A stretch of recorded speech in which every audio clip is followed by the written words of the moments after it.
ವೀರ ಪಾಂಡವರ ಪತ್ನಿಯಾಗಿದ್ದರೂ ಸಹ ನಾನು ಮಾಡಿದ ಶಪಥವನ್ನು ಈಡೇರಿಸಿಕೊಂಡು ಈ ನನ್ನ ಬಿಚ್ಚಿದ ಮುಡಿಯನ್ನು ಕಟ್ಟಿಕೊಳ್ಳಲಾಗದೆ ಪರಿತಪ್ಪಿಸುತ್ತಿರುವೆನು. ನೀನು ಸಹ ನನ್ನನ್ನು ಮರೆತು ಕುಳಿತಿರುವೆಯಲ್ಲ ಅಣ್ಣ, ಮರೆತು ಕುಳಿತಿರುವೆಯಲ್ಲ. ಪಾಂಚಾಲಿ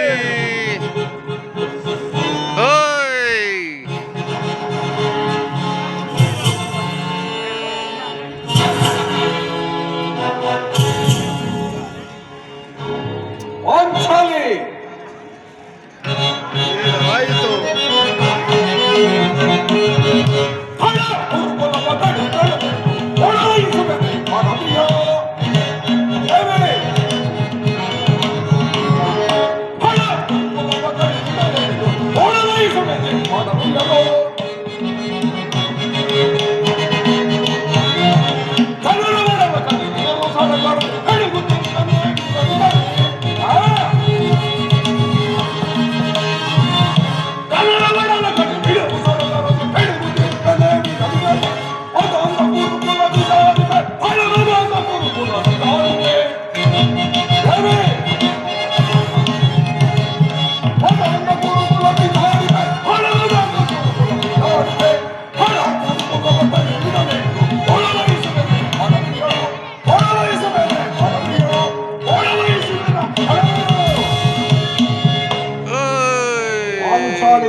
ಸಾಕು ಸಾಕು ಮಾಡು ನಿನ್ನ ಬಿರುನುಡಿಗಳನ್ನು.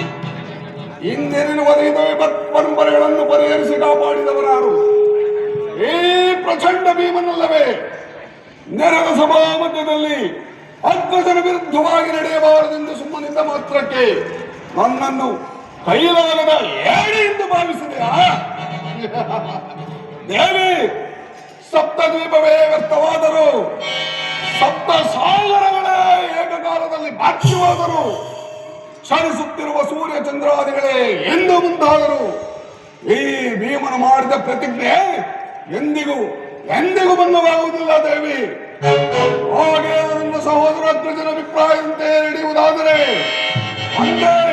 ಅಂದೇ ನಾನೀಗ ನನ್ನನ್ನು ಧರಿಸಿ ಹಸ್ತಿನಾವತಿಯನ್ನು ಪ್ರವೇಶಿಸಿ ಆ ಗೌರವಾದವರನ್ನು ದಣಕಿ ನನ್ನ ಸೇಡನ್ನು ತೀರಿಸಿಕೊಂಡೇ. ಪ್ರಾಣೇಶ್ವರ, ಆಹಾ, ನೀವಲ್ಲವೇ ಪುರುಷರಿಗೆಲ್ಲ ಮಹಾಪರಾಕ್ರಮಶಾಲಿ ದೇವಿ. ಸ್ವಾಮಿ,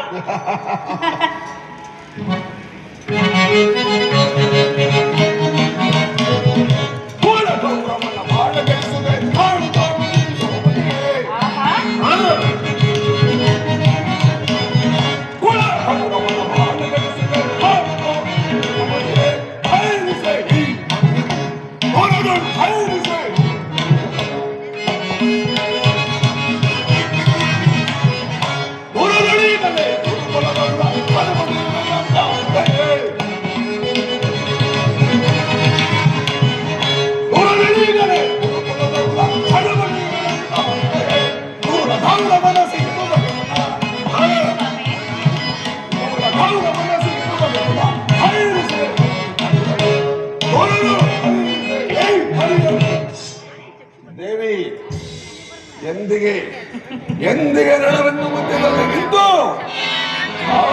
ಮನುಷ್ಯಾಸನ ವಕ್ಷಸ್ಥಳವನ್ನು